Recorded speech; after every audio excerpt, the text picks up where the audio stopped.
the building right next to the State Department, which is the U.S. Institute of Peace, which gets about $55 million a year from the U.S. taxpayers, that it's sort of war under the name of peace. Effectively, what the U.S. Institute of Peace has been doing is actually has whole training seminars on how to organize riots, how to occupy government buildings, how to block city intersections and block roads, how to blockade train tracks to prevent cargo from going from place to place when you're protesting something. Even called in its instructions for the sponsored protest movements to deliberately seek to get arrested so that USAID-sponsored media can hold up the arrested figures as being martyrs for the cause and can justify economic sanctions. So we have this real blob apparatus. The U.S. Institute of Peace fought the mandatory turnover tooth and nail. There is one big missing piece in all of this, which is the transparency about the files themselves, like the USAID files and State Department files. What's critical to all of this is a disclosure in order to have trust with other countries around the world and in order to give a full accounting to the American people of how their tax dollars were spent. These files have to be made public. For example, the U.S. Institute of Peace has a program called the Program on Nonviolent Action. Now, nonviolent is a code for mob violence. I don't need to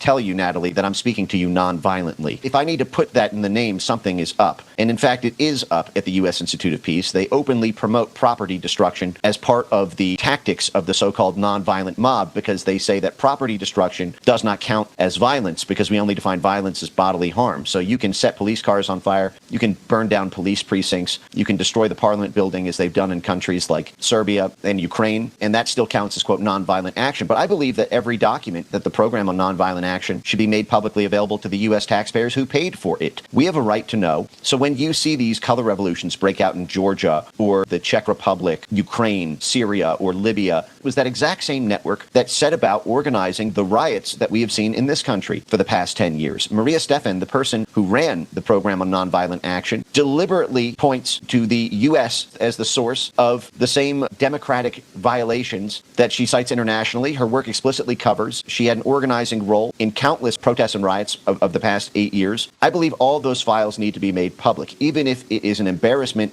on a certain diplomatic level that other countries get to see what the U.S. planned. This is how we get trust back, by saying this is not how we do business anymore. And I believe that's also going to lead to levels of accountability with how to reform these institutions once the network set is fully laid out. And on that note, I have to mention that the USAID files are absolutely key to this. If there's one thing that the CIA, the State Department, and the U.S. Institute of Peace all have in common, and that's USAID. USAID was the great front for 60 years for this whole network. We need to see the USAID files.